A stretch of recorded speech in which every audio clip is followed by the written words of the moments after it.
Halo semuanya, perkenalkan kami dari kelompok 3. Di kelompok 3 kami memiliki 6 anggota, yaitu Valen, Stella Maris, Matthew, Modesto, Putra, dan Tristan. Kami semua dari kelas 9A. Selamat menonton.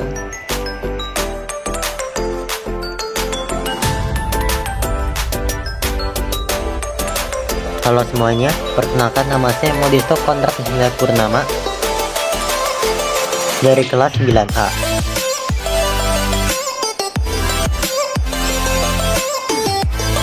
Satu, proklamasi kemerdekaan.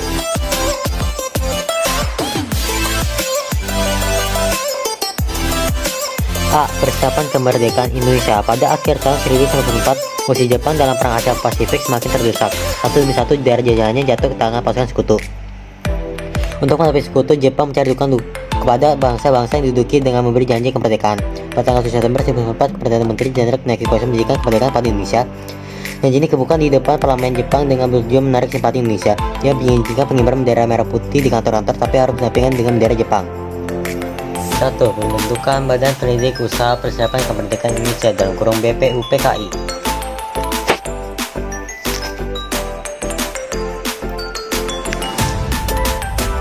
Janji dikukuhkan oleh pihak Jepang pada 1 Maret 1945 dengan pembentukan Badan Pendidik Usaha Persiapan Kemerdekaan Indonesia. BPUPKI terdiri dari 63 orang yang diketuai Dr. KRT Rajimang Wedyu Diningrat. BPUPKI pernah mengadakan sidang sebanyak 2 kali. Sidang pertama dilaksanakan pada 29 Mei sampai 1 Juni 1945 dan sidang kedua dilaksanakan pada 10 sampai 17 Juli 1945.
B. Sidang kedua BPUPKI.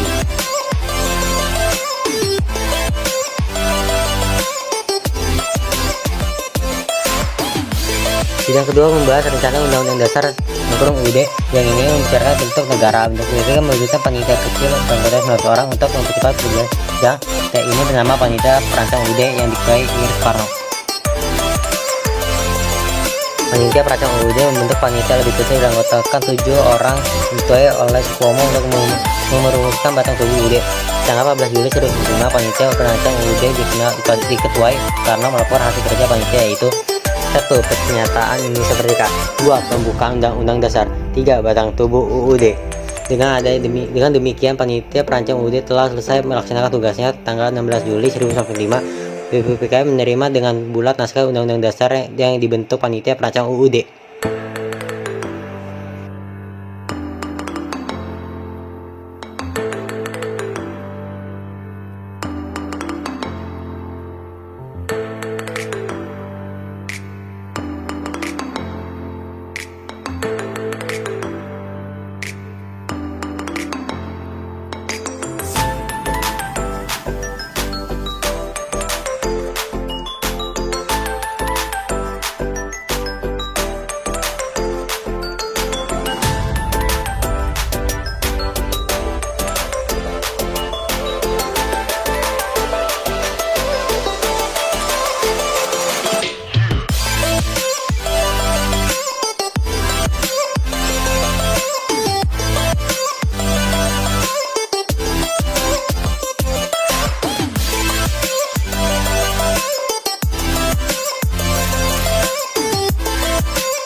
D. Proklamasi Kemerdekaan 17 Agustus 1945.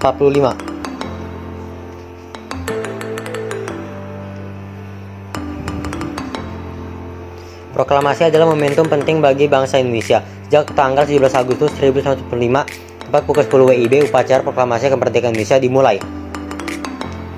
Setelah pidato dan pembaca proklamasi selesai, kemudian dilakukan pengibaran bendera merah putih oleh Latief Endraningrat dan S. Suhud. Rakyat hadir serempak menyanyikan lagu bangsa Indonesia Raya. Upacara proklamasi ditutup oleh sambutan Wali Kota Jakarta Suwiryo dan Dr. Suwadi. Proklamasi kemerdekaan merupakan tonggak berdirinya negara Republik Indonesia. Sambutan rakyat terhadap proklamasi kemerdekaan. Puncak perjuangan bangsa merebut kemerdekaan dari tangan penjajah dengan diproklamasikannya kemerdekaan Indonesia pada tanggal 17 Agustus 1945. Sebagian besar rakyat Indonesia dengan cepat menganggap hakikat dari makna proklamasi, namun dan juga menganggap kemerdekaan itu adalah bebas dari segala-galanya, sehingga mereka berusaha melawan kekuatan selama ini membelenggunya. Sikap inilah memunculkan perlawanan baik terhadap tentara Jepang maupun kepada penguasa pribumi dan di zaman kolonial Belanda maupun Jepang yang berpihak pada penjajah.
Dua tanggapan di berbagai daerah terhadap proklamasi.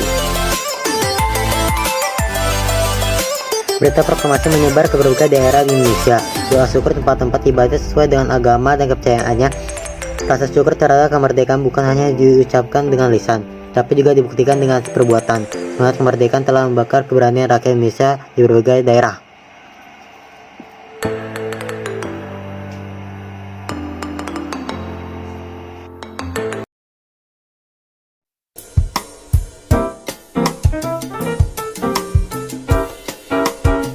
Terbentuknya Negara Kesatuan Republik Indonesia. Bagaimana terbentuknya NKRI? Silakan simak materinya ya.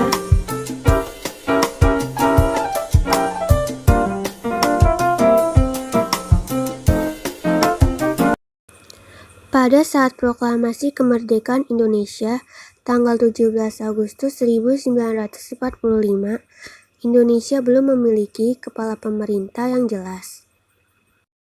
Setelah proklamasi kemerdekaan, segera dibentuk kelengkapan pemerintah. Para pemimpin segera membentuk lembaga pemerintah dan kelengkapan negara sehari setelah proklamasi dikumandangkan. PPKI segera menyelenggarakan rapat-rapat yang menghasilkan beberapa keputusan penting sebagai berikut. Pengesahan UUD 1945. Rapat PPKI beragendakan untuk menyepakati pembukaan dan UUD Negara Republik Indonesia. Piagam Jakarta yang dibuat oleh BPUPKI menjadi rancangan awal dan dengan sedikit perubahan menjadi 37 pasal, 4 pasal aturan peralihan, 2 ayat aturan tambahan disertai dengan penjelasan. Pemilihan Presiden dan Wakil Presiden. Soekarno dan Hatta ditetapkan sebagai Presiden dan Wakil Presiden pertama Republik Indonesia secara aklamasi dalam musyawarah untuk mufakat. Lagu Kebangsaan Indonesia Raya mengiringi penetapan Presiden dan Wakil Presiden terpilih. Pembagian wilayah Indonesia. Rapat PPKI tanggal 19 Agustus 1945 memutuskan pembagian Indonesia menjadi 8 provinsi, yaitu Sumatera, Jawa Barat, Jawa Tengah, Jawa Timur, Sunda Kecil, Maluku, Sulawesi, dan Kalimantan. Pembentukan kementerian. Mr. Ahmad Subarjo melaporkan hasil rapat panitia kecil yang dipimpin olehnya. Pada 2 September 1945 dibentuk susunan Kabinet RI yang pertama. Adapun susunan Kabinet RI yang pertama sebagai berikut.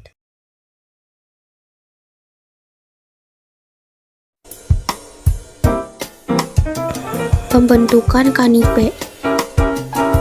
Tanggal 22 Agustus 1945, PPKI kembali menyelenggarakan rapat pembentukan KANIPE. Soekarno dan Hatta mengangkat 135 orang anggota KANIPE. Membentuk kekuatan pertahanan dan keamanan. Pada tanggal 23 Agustus, Presiden Soekarno mengesahkan secara resmi BKR sebagai badan kepolisian. Pada tanggal 5 Oktober berdirilah TKR. Supriyadi terpilih sebagai pimpinan TKR. Hari Sumaharjo segera membentuk markas besar TKR yang dipusatkan di Yogyakarta.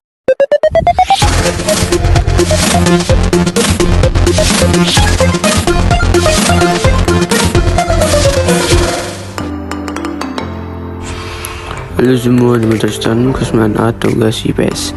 Perjuangan mempertahankan kemerdekaan.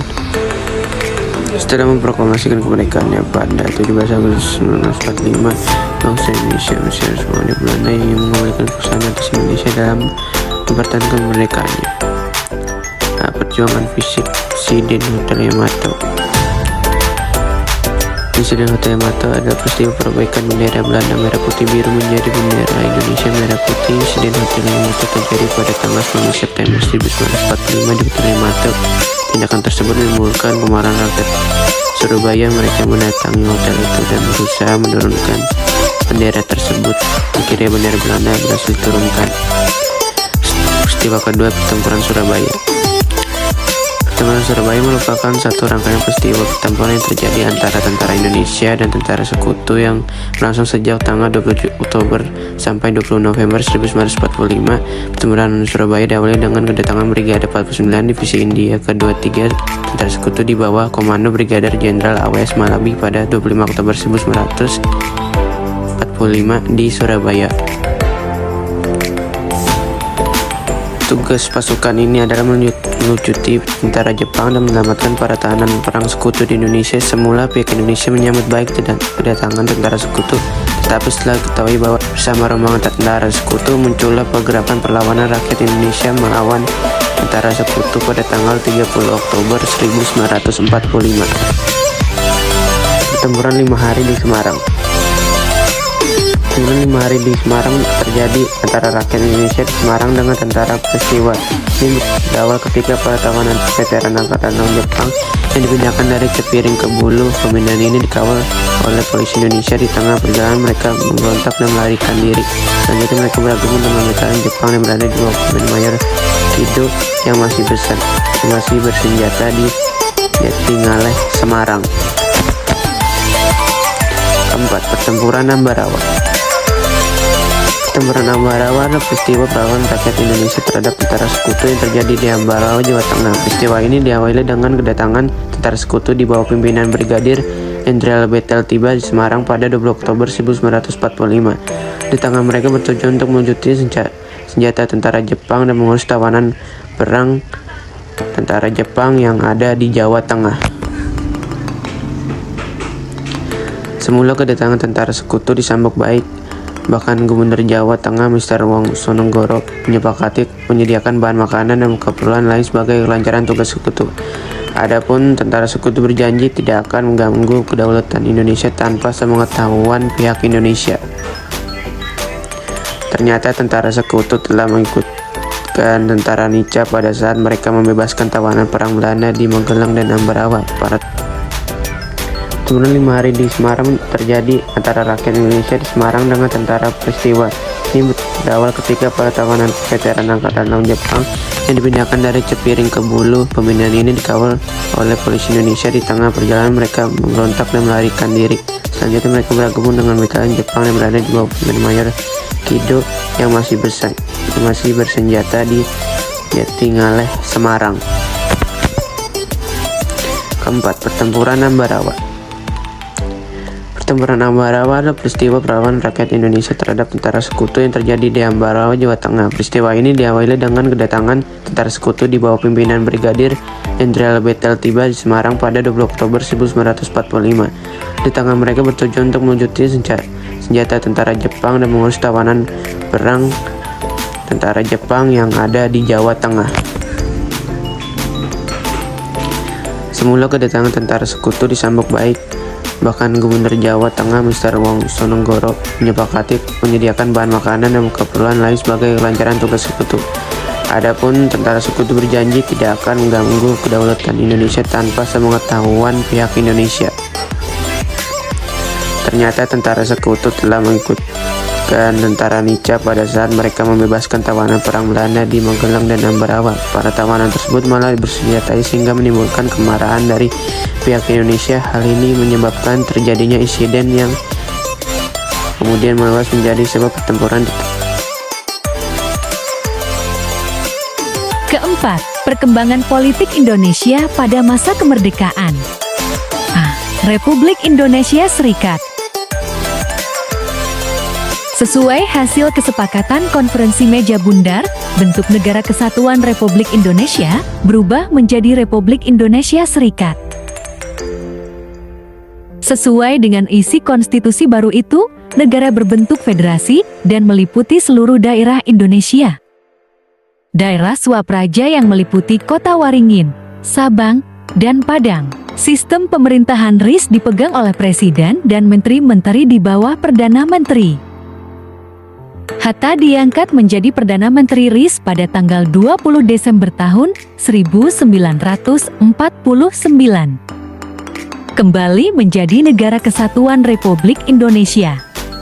Oleh karena itu, muncul gerakan-gerakan untuk mengubah bentuk negara kembali menjadi Negara Kesatuan Republik Indonesia. 19 Mei tahun 1950 ditandatangani sebuah piagam persetujuan pemerintah RIS dan ERI. C. Gangguan keamanan pertama. Pemberontakan PKA Madiun tahun 1948. Pemberontakan ini terjadi pada tanggal 18 September tahun 1948 yang dipimpin oleh Musso. Pemberontakan PKA Madiun melakukan aksinya dengan menguasai seluruh Karesidenan Pati. Eki juga melakukan pembunuhan dan penculikan ini secara besar-besaran. Pada tanggal 30 September tahun 1948, pemberontakan PKA Madiun berhasil ditumpas oleh TNI yang dibantu rakyat. Kedua, pemberontakan di TA Darul Islam Tentara Islam Indonesia. Pemberontakan Darul Islam Tentara Islam Indonesia di TAE adalah suatu gerakan yang menginginkan berdirinya sebuah negara Islam di Indonesia. Jawa Barat. Pemberontakan di TAE di Jawa Barat dipimpin oleh S.M. Kartosuwiryo yang memiliki cita-cita mendirikan negara Islam Indonesia. Sulawesi Selatan. Pemberontakan di TA di Sulawesi Selatan dipimpin oleh Kahar Muzakar. C. Aceh. Pemberontakan di Aceh dipimpin oleh Daud Bireo yang merupakan mantan gubernur Aceh. D. Kalimantan Selatan. Pemberontakan di Kalimantan Selatan dipimpin oleh Ibnu Hajar yang menamakan gerakannya dengan sebut. Pada masa kemerdekaan, keadaan ekonomi bangsa Indonesia masih belum stabil. Hal ini disebabkan oleh masalah-masalah ekonomi yang terjadi saat itu. Masalah tersebut antara lain sebagai berikut.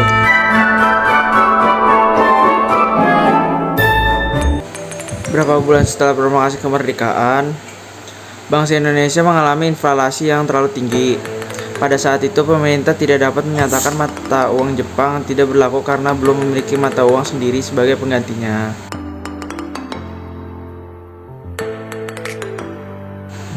Untuk mengatasi masalah ini, pemerintah mengambil kebijaksanaan mata uang Dejavas Tebang, mata uang pemerintah Hindia Belanda, dan mata uang penduduk Jepang.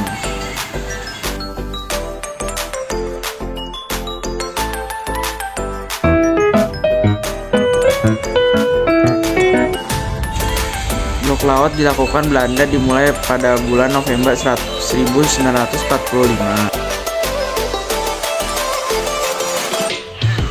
Blokade ini menutup pintu keluar masuk perdagangan Indonesia.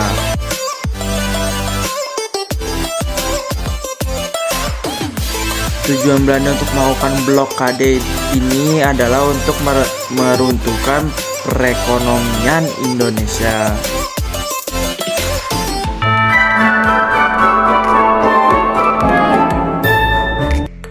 Program pinjaman nasional dilaksanakan oleh Menteri Keuangan R. Supratman dengan persetujuan dari Badan Pekerja Komite Nasional Indonesia. Pelaksanaan pinjaman ini dinilai kesuksesan merupakan bukti dukungan rakyat. Melakukan diplomasi ke India. Pada tahun 1946, Indonesia membantu pemerintah India yang tengah menghadapi bahaya kelaparan dengan mengirimkan beras. Sebagai imbalannya, pemerintah India menjanjikan mengirim bahan pakaian Fagang sangat dibutuhkan oleh rakyat. Mengadakan hubungan dagang langsung ke luar negeri. Usaha mengadakan hubungan dagang ke luar negeri. Usaha lain mengadakan hubungan dengan langsung ke luar negeri dilakukan melalui Sumatera. Usaha ini dilakukan dengan perahu layar dan kapal motor. Nama Stella Maris Nogotolok dari kelas 9A. 6. Kehidupan masyarakat Indonesia pada masa kemerdekaan.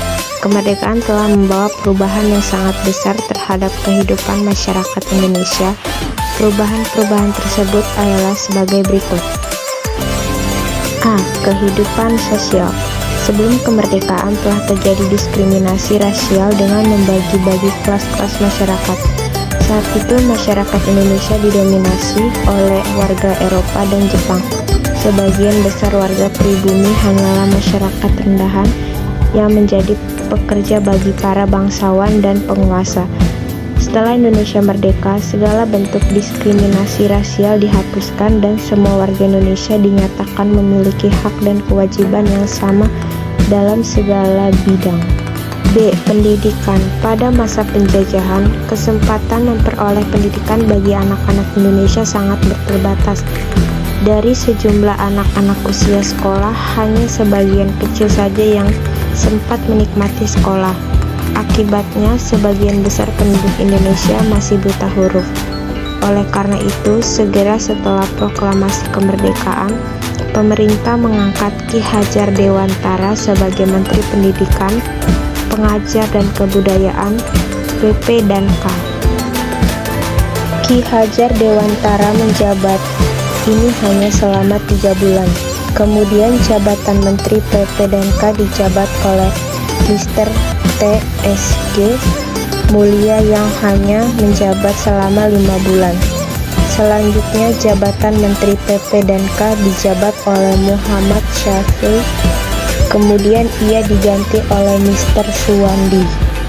Pada masa jabatan Mr. Suwandi, dibentuk Panitia Penyelidikan Pengajar Republik Indonesia yang bertugas untuk meneliti dan merumuskan masalah pengajar setelah kemerdekaan. Setelah menyelesaikan tugasnya, panitia ini menyampaikan saran-saran kepada pemerintah. Kemudian disusunlah dasar, struktur, dan sistem pendidikan di Indonesia. Tujuan umum pendidikan di Indonesia merdeka adalah mendidik anak-anak menjadi warga negara yang berguna, yang diharapkan kelak dapat memberikan pengetahuan kepada negara. Dengan kata lain, tujuan pendidikan pada masa itu lebih menekankan pada penanaman semangat patriotisme. Pendidikan pada awal kemerdekaan terbagi atas 4 tingkat, yaitu pendidikan rendah, pendidikan menengah pertama, pendidikan menengah atas, dan pendidikan tinggi. Pada akhir tahun 1949, tercatat 24.775 buah sekolah rendah di seluruh Indonesia. Untuk pendidikan tinggi, sudah ada sekolah tinggi dan akademi di beberapa kota seperti Jakarta, Klaten, Surakarta, dan Yogyakarta. Selain itu, ada pula universitas seperti Universitas Gadjah Mada. C. Kebudayaan. Dalam bidang kesenian, banyak muncul lagu-lagu yang bertemakan nasionalisme yang diciptakan oleh para komponis seperti Cornel Simanjuntak, Kusbini, dan Ismail Marzuki. Lagu-lagu tersebut antara lain Bagimu Negeri, Halo Halo Bandung, Selendang Sutra, dan Maju Tak Gentar.